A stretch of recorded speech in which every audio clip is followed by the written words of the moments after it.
मुनि जतनु कराहि अंत राम कही आवत नाही। जासु नाम बल शंकर काशी देत सबहि समगति अविनाशी। मम लोचन गोचर सोई आवा बहुरी की प्रभु अस बनहि बनावा। बाली की अत्यंत कोमल वाणी सुनकर श्याम जी ने उसके सिर को अपने हाथों से स्पर्श किया और कहा, मैं तुम्हारे शरीर को अचल कर दूं, तुम प्राण रखो। बाली ने कहा, हे कृपा निधान सुनिए, मुनिगण जन्म जन्म में साधन करते रहते हैं, फिर भी अंतकाल में उन्हें राम नहीं कहा आता। जिनके नाम के बल से शंकर जी काशी में सबको समान रूप से अविनाश की गति देते हैं, वह श्री राम जी स्वयं मेरे नेत्रों के सामने आ गए हैं। हे प्रभु, ऐसा संयोग क्या फिर कभी बन पड़ेगा। सो नयन गोचर जासु गुण नित नीति कहीं श्रुत गाव हैं। जिति पवन गण गुण कर करी मुनि ध्यान का बहु पागु है। मुहि जानी अति अभिमान बस प्रभु कहो राखो सरी। अस कवन सट हटी काटही सुर तरु बारी करी बहुरी।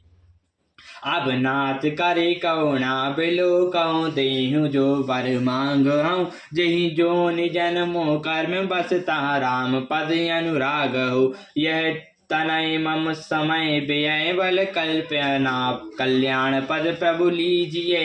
गही बहु सुर नर आपन दास अंगद कीजिए। श्रुति नीति नीति कहकर निरंतर जिनका गुणगान करती हैं ही तथा प्राण और मन को जीतकर एवं इंद्रियों को निरस बनाकर मुनिगण ध्यान में जिनकी कभी कंचित ही झलक पाते हैं, वे ही प्रभु साक्षात मेरे सामने प्रकट हैं। आपने मुझे अत्यंत अभिमानवश जानकर यह कहा कि तुम शरीर रख लो, परंतु ऐसा मूर्ख कौन होगा जो हठपूर्वक कल्प वृक्ष को काटकर उससे बबूर के बाढ़ लगावे। हे नाथ, आप मुझ पर दया दृष्टि कीजिए और मैं जो वर मांगता हूँ उसे दीजिए।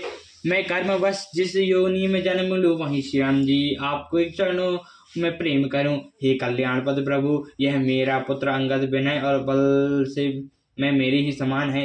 हे इसे स्वामी स्वीकार कीजिए। और हे प्रभु और मनुष्यों के नाथ, आप वहाँ पकड़कर इसे अपना दास बनाइए।